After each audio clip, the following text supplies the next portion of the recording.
Okay.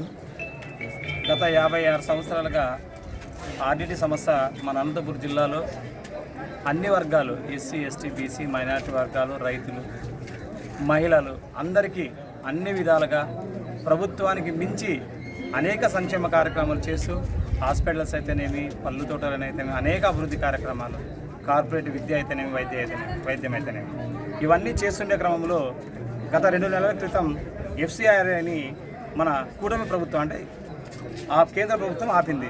మనం ఒకటే అడుగుతున్నాం. నేను చదువుకున్నా, నా వయసు 50 ఏళ్ళు.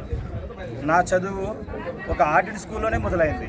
ఈ చదువు ఈ విద్య కేవలం ఆర్డిటి సమస్య ఒక్కటే. నా ఆరోగ్యమైన నా చదువు అయినా నేను ఏమైనా నా ఆర్డిటి.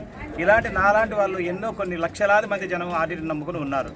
మేము ఒకటి అడుగుతున్నాం. ఈరోజు ఆ సమస్యకి ఎఫ్సిఆర్ అయితే ఎప్పుడైతే రాలేదో ఒక ప్రతినిధిగా మేము అడుగుతున్నాం. ఇప్పుడు 14 మంది ఎమ్మెల్యేలు గెలిచినారు, 3 మంత్రులు ఉన్నారు, 2 ఎంపీలు ఉన్నారు. మీరు అనుకుంటే ఈ భారతదేశంలో ఇద్దరికే శక్తి ఉంది. ఒకరు చంద్రబాబు నాయుడు, ఇంకొకరు నితీష్ కుమార్. ఈ ఇద్దరి వల్లనే డబుల్ ఇంజిన్ సర్కార్ నడుస్తుంది. మీరు అనుకుంటే ఒక గంట సేపు అని ఇప్పుడు నడవడానికి మా నియోజకవర్గ ఇన్ఛార్జ్ రంగయ్య సార్కి ఏమన్నా కోరిక ఉందా? ఏమి లేదే. పేద ప్రజలకు మేలు జరగాలని ఒక సంకల్పంతో పోతున్నాడు అంతే. ఈ ప్రజలు ఈ జిల్లాలో కరువుతో తాండవిస్తున్నారు. అత్యంత కరువు జిల్లా, వర్షాభావం తక్కువ పరిస్థితిలో ఉంది. ఈ సమస్య వల్ల ఎంతో 50 ఏళ్ళ తర్వాత కోలుకునింది. ఈ కోలుకునే క్రమంలో ఒక పెద్ద గుడ్డలపెట్టుల మాదిరి ఆర్డిటికి ఎఫ్సిఆర్ రద్దు చేయడం జరిగింది. దీన్ని మళ్ళీ రెన్యువల్ చేయాలని ఒక మంచి సంకల్పంతో మా నియోజకవర్గ సమన్వయకర్త గారు ఈ రెన్యువల్ కోసమే ఆయన పాదయాత్ర చేస్తున్నాడు. దీన్ని మీరు తప్పుగా అనుకుంటే అది మీ ఇష్టం.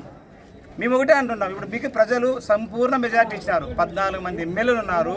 దాంట్లో ఒక ఎంపీ మంత్రి, బీజేపీ మంత్రి ఉన్నారు, 2 ఎంపీలు ఉన్నారు. మీరు అనుకుంటే ఈ పాదయాత్రను అడ్డుకునే బదులు దానికి టైం కేటాయిస్తే 100% ఎఫ్సిఆర్ వస్తుంది. ఇది నడిచే పనిలో ఇంతమందిని మనం ఇబ్బంది పెట్టే పని అస్సలు లేదు. మీరు ప్రజాప్రతినిధి, మా ఎమ్మెల్యే అంటే మా ప్రజాప్రతినిధి. మీరు ఆలోచించింది దానిపైన కాదు. మా మీద జస్ట్ కాన్సన్ట్రేషన్ చేయకూడదు అంటున్నా. అడ్డుకోవడము ఇది ప్రజాస్వామ్య పద్ధతిలో ఎక్కడ కూడా లేదు. మనం చేస్తుండే పాదయాత్ర ప్రజాస్వామ్య పాదయాత్ర. గత 100 ఏళ్ళు బ్రిటిష్ వాళ్ళ తరపుంది కూడా సేమ్ ఒక ప్రజాస్వామ్య పద్ధతిలోనే మన స్వతంత్రం వచ్చింది.